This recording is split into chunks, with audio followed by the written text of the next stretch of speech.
ഇപ്പൊ ഒരു മനുഷ്യൻ എന്ന നിലയിൽ അല്ലെങ്കിൽ ഒരു മനുഷ്യസ്നേഹി എന്ന നിലയിൽ കുറെ ചാരിറ്റി പ്രവർത്തനം എല്ലാം ചെയ്തൊരു വ്യക്തിയായിരിക്കും ബോച്ചെ. പക്ഷെ ഒരു പബ്ലിക് സ്ഥലത്ത് എന്താ പറയാ ഒരു സംസാരിക്കുന്ന ഒരു രീതി നമുക്ക് എന്തായാലും ഉണ്ടാവില്ല. ആ രീതിയിൽ സംസാരിച്ചു അതൊരു നെഗറ്റീവായിട്ട് ആ ഓപ്പോസിറ്റ് ഇരിക്കുന്ന ആൾക്ക് തോന്നിയോണ്ടാണല്ലോ ഇങ്ങനെ ഒരു കേസ് പോലും അങ്ങനെ ജയിലിൽ അടക്കാനാണെന്ന് വെച്ചെങ്കിൽ ഇപ്പൊ കേരളത്തിൽ തന്നെ നമ്മുടെ ജയിലുകൾ പോരാണ്ട് വരും. ഒന്ന് ചിന്തിച്ചിട്ടുണ്ടോ? ഇപ്പൊ രാഷ്ട്രീയ പ്രവർത്തകരാണ് എന്തൊക്കെ തോന്നിയവസങ്ങൾ അവിടെ വിളിച്ച് പറയണത് മനസ്സിലായി. അതല്ലാണ്ട് സിനിമാ മേഖലയിൽ തന്നെ എന്തൊക്കെ തോന്നിയവസങ്ങൾ നടത്തുന്ന ആൾക്കാരുണ്ട്. ഇപ്പൊ തന്നെ പല വിഷയങ്ങളും വന്ന് പല യുവതികളും മുന്നോട്ട് വന്നു കഴിഞ്ഞു. പീഡന കേസുകളുടെ പരമ്പര തന്നെയാണ് അരങ്ങേറണത്. എന്നിട്ടും കുറെ മിടുക്കന്മാരങ്ങോട്ട് പുറന്നു നിൽക്കുന്നു. ഇതിൽ ഈ സെലിബ്രിറ്റി ആയിട്ടുള്ള ആൾക്കാരെ എന്നും ഈ കരിവാരിത്തേക്കാനാണ് ചില വ്യക്തികൾ ശ്രമിച്ചുകൊണ്ടിരിക്കുന്നത്. മനസ്സിലായോ? ഈ ബോച്ചെ എന്ന് പറഞ്ഞാൽ മനുഷ്യനെ സംബന്ധിച്ചിടത്തോളം എനിക്കിഷ്ടമാണ്. എനിക്കല്ല, ജനങ്ങൾക്ക് പൊതുവെ ഇഷ്ടമാണ് ആ മനുഷ്യനെ. പക്ഷെ എനിക്ക് സങ്കടമായി. പക്ഷെ ഈ 15 ദിവസം ബോച്ചനെ ഉള്ളിൽ ജയിലിലാക്കി എന്ന് പറഞ്ഞാലും അദ്ദേഹം അത് എൻജോയ് ചെയ്യണേരി. എന്താന്ന് വെച്ചാൽ സാധാരണക്കാരൻ ഒരാളായിട്ട് ഒരു കടക്കോലായിൽ വരെ കിടന്നുറങ്ങണ മനുഷ്യനാണ്. പക്ഷെ ഇങ്ങനെ ഒരു കാര്യം ചെയ്തതിന് റിഗ്രറ്റും ആൾക്ക് വരണ്ടേ? ലൈക്ക് ഇനി ഇങ്ങനെ ചെയ്യാൻ പാടില്ല, ഒരാളോട് സംസാരിക്കുമ്പോൾ സൂക്ഷിച്ച് സംസാരിക്കണമെന്ന് ആളിനല്ലേ ചിന്തിക്കേണ്ടത്? അങ്ങനെ ഒരു ചിന്തയും ആൾക്ക് വരണല്ലോ. അല്ല, അതിൽ സത്യത്തിൽ ഇപ്പൊ ഇതിൽ മെയിനായിട്ട് ഉയർന്നു തന്നെ എന്ന് പറയുന്നത് അദ്ദേഹം ഹണി റോസിനെ കുന്തി ദേവി എന്ന് അഭിസംബോധന ചെയ്തെന്നാണ് ഒരു വിഷയം വന്നേക്കണത്. പക്ഷെ എൻ്റെ ഒരു കാഴ്ചപ്പാടി പറയണത് നമ്മൾ വേറൊന്നും വാക്കുകൾ അദ്ദേഹം ഉപയോഗിച്ചിട്ടില്ല. നമ്മൾ സത്യത്തിൽ ഒരു അമ്പലത്തിൽ പോയി കഴിഞ്ഞാൽ നമ്മ ദേവി നമ്മൾ തൊഴുത് വിളിക്കണം, ആ ഒരു ബഹുമാനം കൊണ്ടായിരിക്കും അദ്ദേഹം പറഞ്ഞേക്കണമെന്നാണ് എൻ്റെ കാഴ്ചപ്പാട്. അതായത് ദേവി എന്ന് പറഞ്ഞ് വിളിക്കണം, നമ്മ ഒരു ബഹുമാനം കൊടുത്തിട്ടാണ് കൊടുക്കണം. അതൊക്കെ പുരാണ കഥയിലുള്ള കുന്തി ദേവി എന്ന് പറഞ്ഞാൽ നല്ലൊരു വേറെ ലെവലിൽ നിൽക്കണ ഒരു കഥാപാത്രമാണ്. അദ്ദേഹം അതായിരിക്കും ഉപയോഗിച്ചത്. പക്ഷേ ഇവിടുത്തെ സോഷ്യൽ മീഡിയയും കാര്യങ്ങളും വാക്കുകൾ വളച്ച് കിട്ടിക്കളയും. അതാണ് ഇവിടുത്തെ പ്രശ്നങ്ങൾ. ഒന്നാമത് മീഡിയ എന്തെങ്കിലും കിട്ടാൻ വേണ്ടി കേസ് കൊടുത്തത് മീഡിയയോ അല്ലെങ്കിൽ ഈ പറയുന്ന ആൾക്കാരൊന്നും അല്ലല്ലോ. ഹണിക്ക് ആ ആൾക്ക് തന്നെ സ്വയം തോന്നി അതൊരു നെഗറ്റീവായിട്ടൊരു പരാമർശമാണെന്ന് തോന്നിയിട്ട് ആളെന്നെ കൊടുത്തൊരു കേസാണല്ലോ. അപ്പൊ ശരിക്കും ആൾക്ക് ശരിക്കും അത് ഫീൽ ആയതുകൊണ്ടല്ലേ കേസ് കൊടുക്കുന്നത്.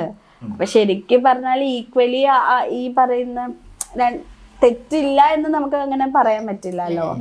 രണ്ടുപേരുടെയും ഭാഗത്ത് ഇതുണ്ട്. ഒരാള് അത് വേറെ രീതിയിലെടുത്ത് മറ്റു പുള്ളി ഡബിൾ മീനിങ്ങിൽ പറഞ്ഞ ഇപ്പൊ ഹണി റോസ് ഇപ്പൊ ഞാൻ ബോച്ചെ താനെ ഹണി റോസാണെന്ന് വെച്ചു. ഇപ്പൊ ഇങ്ങനെ ഒരു കേസ് കൊടുക്കാൻ നടത്തി നിസ്സാര കാര്യത്തിന് നമ്മൾ തമ്മിലുള്ള ഒരു സൗഹൃദം തന്നെ അവിടെ നശിച്ചു പോവാ. ചിലപ്പോ ഇവര് നാളെ ഒന്നിക്കും ചേട്ടാ, നമുക്ക് പറയാൻ പറ്റില്ല. പക്ഷെ എനിക്കെന്തോ ഒരു ഇത് ശരിയായ അങ്ങനെയാണെങ്കിൽ നമ്മുടെ എന്തോരം കാര്യങ്ങൾ ഇവിടെ നടക്കുന്നുണ്ട്. ശരിയാണ്. നമ്മള് പക്ഷെ ഞാൻ ഒരു കാര്യം പറയട്ടെ, ഒരു സ്ത്രീ എന്ന നിലയിൽ അല്ലെങ്കിൽ ഒരു സ്ത്രീ ഇപ്പൊ എല്ലാവരും ചോദിക്കുന്ന ഒരു കാര്യമാണ് ആ സമയത്ത് എന്തുകൊണ്ട് കേസ് കൊടുത്തില്ല എന്ന്.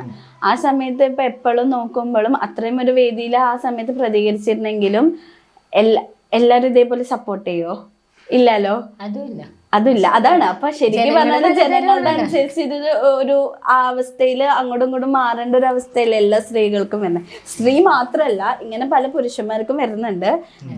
ഞാൻ ആ ഒരു രീതിയിലല്ല പറയുന്നത്. പക്ഷെ മൊത്തത്തിൽ നോക്കുമ്പോൾ നമുക്ക് ഈ പറയുന്ന ഒരു സൈഡ് മാത്രം സപ്പോർട്ട് ചെയ്ത് സംസാരിക്കുന്നത് ശരിയല്ല എന്ന് തോന്നുന്നില്ലേ? ഒരു ഞാൻ എൻ്റെ ഒരു അഭിപ്രായത്തിൽ പറയാനാണെങ്കിൽ ഇപ്പൊ മെയിനായിട്ട് വരുന്നതെന്ന് വെച്ച് കഴിഞ്ഞാൽ പീഡിക്കപ്പെടലെന്ന് പറഞ്ഞാൽ പല ഘട്ടങ്ങളാണ്. പീഡിക്കപ്പെടലെന്ന് പറഞ്ഞു കഴിഞ്ഞാൽ ഒരു പെണ്ണിനെ പീഡിപ്പിച്ചെന്ന് പറയുന്നത് അത് വാക്കുകൾ കൊണ്ട് പീഡിപ്പിക്കാം, അല്ലാണ്ട് ഇന്റർലോക്ക് സിസ്റ്റത്തിൽ പെടുത്താം. മമ്മൂട്ടി സാർ അങ്ങനെ പറയണം, പേരിൽ പറഞ്ഞു, മനസ്സിലായി? അങ്ങനെ ഉണ്ട്. അത് കൂടാണ്ട് തന്നെ പലതരം ഗാർഹിക പീഡനങ്ങളുണ്ട്. പിന്നെ ബസ്സിൽ വെച്ച് ഒരാൾ കയറി പിടിച്ച് അങ്ങനെയുള്ള പീഡനങ്ങളുണ്ട്. പല രീതിയിലുണ്ട്, മനസ്സിലായോ? അപ്പൊ പീഡന പരമ്പര ഇങ്ങനെ അരങ്ങേറിക്കൊണ്ടിരിക്കും. അതിപ്പം നമ്മുടെ ഇവിടെ കൂടുതലും ഇപ്പം മലയാളികൾ തന്നെ ശരിക്കും പറഞ്ഞാൽ ഇപ്പൊ മിനി പറഞ്ഞ പോലെ തന്നെ ഒരു ചെറിയൊരു ഡ്രസ് ഇട്ട് കണ്ടു കഴിഞ്ഞാൽ തന്നെ അത് ഞരമ്പ് രോഗികളാണ് കൂടുതലും ഉള്ളത്, മനസ്സിലായോ? പിന്നെ ഹണി ഡ്രസ് എന്ന് വെച്ച് കഴിഞ്ഞാൽ അങ്ങനത്തെ ഒരു ഡ്രസ്സിൽ വരുന്നോണ്ടാണല്ലോ ആൾക്കാർ കാണാനായിട്ട് വരുന്നത്. അവിടെയാണല്ലോ നമ്മുടെ വസ്ത്ര സ്വാതന്ത്ര്യം എന്ന് പറയുന്നത് വരുന്നത്. അപ്പം അവർ ആ ഡ്രസ്സിൽ കാണാൻ ആഗ്രഹിച്ചിട്ടാണല്ലോ ഈ കാണാൻ ആൾക്കാർ മുഴുവൻ തിങ്ങിക്കൊണ്ടത്. പക്ഷേ ആ ഉദ്ഘാടനം ചെയ്യുന്ന കട അങ്ങനെ എല്ലാവരും കാണിക്കുന്നില്ല. പിന്നെ അവർ സ്റ്റേജിൽ കയറി പെർഫോമൻസ് ചെയ്യുന്നതാണ് കാണിക്കുന്നത്. ക്യാമറാമാന്മാർ അവരെ സൂം ചെയ്ത് അവരുടെ പല ഭാഗങ്ങളും കാണിക്കുന്നുണ്ട്. അപ്പം ഇതൊക്കെ കാണാനായിട്ടാണ് ജനങ്ങൾ വരുന്നത്. അവരെ ഉദ്ഘാടനത്തിന് വിളിക്കുന്നതും അതൊക്കെ കാണാൻ വേണ്ടിയിട്ടല്ലേ. പക്ഷെ ആ കടയുടെ പേര് ചോദിച്ചു കഴിഞ്ഞാൽ ഒരു മനുഷ്യനെ ചിലപ്പോൾ അറിയാൻ പറ്റൂല ഏത് കടയാണ് ഉദ്ഘാടനം ചെയ്തതെന്ന് പോലും. അപ്പം നമ്മൾ ഇങ്ങനെ പല ആൾക്കാരിങ്ങനെ പല അഭിപ്രായങ്ങൾ പറയും. ബോച്ചയുടെ ക്യാരക്ടർ അങ്ങനെ ആയതുകൊണ്ട് പുള്ളി അങ്ങനെ പറഞ്ഞു. പക്ഷെ ക്ഷമിക്കാൻ പറ്റുന്ന തെറ്റാണെന്ന് എനിക്ക് പേഴ്സണലി ഞാൻ പറയുന്നത്. അത്തരത്തിലുള്ള ഡ്രസ്സുകൾ ഇട്ടാലാണ് ഹണി റോസിനെ ശ്രദ്ധിക്കപ്പെടുകയും ചെയ്യണം കേട്ടോ. മനസ്സിലായി. നേരെ മറിച്ച് ഒരു സാധാരണ ഒരു സാരി കൊടുത്തോണ്ട് വന്നു കഴിഞ്ഞാൽ ഹണി റോസ് ഒരു ലെവലിൽ തന്നെ മാറും. ഇത് ഞാൻ നേരത്തെ ചോദിച്ചത്, ഒരു മനുഷ്യനെ നമ്മൾ പലപ്പോഴും ഒബ്ജക്ടിഫൈ ചെയ്യുന്നോണ്ടല്ലേ. ഇപ്പൊ നിങ്ങൾ തന്നെ പറഞ്ഞു ഇങ്ങനെ ഒരു രീതിയിൽ കാണുമ്പോഴാണ് ആൾക്കാരെ അക്സെപ്റ്റ് ചെയ്യണേന്ന്. ആ ഒരു രീതിയിൽ പലരും ഇതാണ് അവര് എന്നുള്ള രീതിയിൽ ഒബ്ജക്ടിഫൈ ചെയ്യുന്നോണ്ടല്ലേ ഇത്ര പ്രശ്നം എന്ന്. അതെ, അത് ശരിയാണ്. പക്ഷേ ഞാൻ ഈ പറഞ്ഞ പോലെ തന്നെ ചാലക്കുടിക്കാരൻ ചങ്ങാതി ലൊക്കേഷനിൽ ഒരുമിച്ച് വർക്ക് ചെയ്തില്ല. പക്ഷെ ഞാൻ തിയേറ്ററിൽ വെച്ച് കണ്ട് സംസാരിച്ചപ്പോഴത്തേക്കും നല്ല പാവം പോലെയാണ് സംസാരിച്ചത്. ആള് പാവമാണെന്നാണ് എനിക്ക് പേഴ്സണലി എൻ്റെ ഒരു അഭിപ്രായം. പക്ഷെ അവർ ആ ഡ്രസ്സിൽ വന്നു. പിന്നെ സിനിമേനേക്കാളും കൂടുതലായിട്ട് ഉദ്ഘാടകയായിട്ട് മാറി. അപ്പം ആ ഒരു ഡ്രസ്സിൽ വന്ന് എനിക്കിപ്പം വേറൊരു കാര്യം കൂടി ഉണ്ട്. ഹണി റോസിന്റെ ഒരു പക്ഷം എനിക്ക് പറയാനായിട്ടെന്ന് വെച്ച് കഴിഞ്ഞാല് ഹണി റോസിന്റെ ഓരോ ഫേസ്ബുക്ക് പോസ്റ്റുകളും വരുമ്പോ അതില് വന്നിട്ട് കുറെ ഞരമ്പന്മാര് വന്നിട്ട് അതിന് ഞാൻ ഹണി റോസിന്റെ കൂടെ നിൽക്കും. എന്താന്ന് വെച്ച് കഴിഞ്ഞാല് വൃത്തികേട് ചെറിയ വൃത്തികേടൊന്നും അല്ല പറയണം. മനസ്സിലായോ? അത് ചിലപ്പോ പറയണ കൂട്ടത്തിൽ ചിലപ്പോ ഹണി റോസിന്റെ പപ്പേനെ മമ്മീനെ കൂടി ചേർത്ത് തെറി വിളിക്കണ ബിരുദന്മാരും ഉണ്ട്. അപ്പൊ അങ്ങനെ അഴിഞ്ഞാടാനുള്ളതല്ല ഈ സോഷ്യൽ മീഡിയ എന്നുള്ള പ്ലാറ്റ്ഫോം എന്ന് എനിക്ക് പറയാനുണ്ട്. എന്താ വെച്ചാൽ എന്ത് വൃത്തികേടും വിളിച്ച് പറയുന്നു അവന്മാർക്ക് ഹണി റോസ് കൊടുത്തേക്കണ ഒരു താക്കീത് കൂടിയായിട്ടാണ് ഞാൻ ഇതിന് കണക്കാക്കുന്നത്. ഇപ്പം നമ്മളിപ്പോൾ അവർ എന്ത് വേണമെങ്കിലും കാണിച്ചോട്ടെ, നമുക്ക് പ്രശ്നമില്ല. പക്ഷേ ഞാൻ ചോദിച്ചിട്ടുണ്ട് നിങ്ങളുടെ വീട്ടിൽ അമ്മയും പെങ്ങന്മാരൊന്നും ഇല്ല. ഇപ്പം ഞങ്ങളുടെ അമ്മയും പെങ്ങന്മാരൊന്നും ഇങ്ങനെ നടക്കണവരല്ല എന്നൊക്കെ പറഞ്ഞു. നമുക്കറിയത്തില്ല ആരാണ് എന്താണെന്നൊന്നും അറിയത്തില്ല. എങ്ങനെയാണ് നടന്നോട്ടെ, അത് നമ്മുടെ വിഷയമില്ല. പക്ഷെ എന്നാലും നമ്മളോട് വന്ന് പെരുമാറേണ്ട ആവശ്യം എന്താ?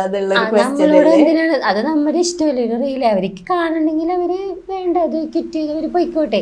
ഞാനിപ്പോൾ എന്നെ വന്ന് ചീത്ത വിളിക്കുന്നവരെ ഞാൻ അങ്ങോട്ട് ബ്ലോക്ക് ചെയ്യും കൂടുതലായിട്ട്. ഞാൻ തിരിച്ച് മറുപടി കൊടുക്കും. പക്ഷെ ഞാൻ ബ്ലോക്ക് ചെയ്ത് പോകും. അപ്പോൾ പിന്നെ അവർ കാണത്തില്ലല്ലോ എൻ്റെ. ശരിക്കും പറഞ്ഞാല് ഈ സോഷ്യൽ മീഡിയ ഇപ്പൊ പൊതുവെ പറയാറുണ്ടല്ലോ, പെൺകുട്ടികൾക്ക് നമ്മുടെ സൊസൈറ്റിയിൽ സേഫ്റ്റി ഇല്ല, പല പ്രശ്നങ്ങൾ അവർ നേരിടും. പണ്ട് മുതലേ നമ്മൾ കേൾക്കുന്ന ഒരു കാര്യമാണ്. ഇപ്പൊ ഈ സോഷ്യൽ മീഡിയ വരുമ്പോഴും ആ സെയിം അവസ്ഥ തന്നെയാണ്. പെൺകുട്ടികൾക്ക് അവിടെയും ഒരു സേഫ്റ്റി ഇല്ല. ഇതേപോലെ ഒരുപാട് പ്രശ്നങ്ങളും ഒരുപാട് കുടുക്കിലും ചെന്ന് പെടുന്ന ഒരു ഇതുണ്ട്. വെറുതെ നമ്മളൊരു റീല് ചെയ്ത് കിട്ടുമ്പോഴത്തേക്കും അപ്പൊ തന്നെ ഇൻബോക്സിൽ വന്നിട്ട് ചായ കുടിച്ചോ, ഊണ് കഴിച്ചോ, എന്താണ് പരിപാടി, ഇന്നത്തെ സ്പെഷ്യൽ എന്താണ്. അപ്പം ഞാൻ ചായ കുടിക്കാൻ ഊണ് കഴിക്കൊക്കെ ഞാൻ ഇവരെ പരിചയപ്പെടുന്നതിന് മുമ്പ് തന്നെ ഡെയിലി ചെയ്തോണ്ടിരിക്കുന്ന കാര്യങ്ങൾ. അവരുടെ വീട്ടിലുള്ളവര് കുടിച്ചാന്ന് അവര് തിരക്കുന്നില്ല. അതന്നെ അവിടെ ഒരു കെയറിങ്, ഭയങ്കര കെയറിങ്. അത് പെണ്ണുങ്ങളോട് മാത്രമല്ല ടേക്ക് കെയറിങ്, അല്ലാത്തവരോടില്ല. പിന്നെ ഉറക്കമില്ലേ എന്നൊക്കെയാണ് ചോദിക്കുന്നത് രാത്രി ആകുമ്പോഴത്തേക്കും. നമ്മൾ ഉറക്കിയിട്ട് അവർ ഉറങ്ങുള്ളൂ. അപ്പൊ കാത്തിരിക്കുവാണ്. ആൾക്കാരാണ്. അപ്പൊ ഞാൻ ചില സമയത്ത് ഊണ് കഴിച്ചില്ലെന്ന് ചോദിക്കുമ്പോ ഞാൻ പറയില്ല കഴിച്ചില്ല, എനിക്കൊന്ന് ഗൂഗിൾ പേ ചെയ്യാം കുറച്ച് പൈസ. അപ്പൊ കട്ട് ചെയ്തു.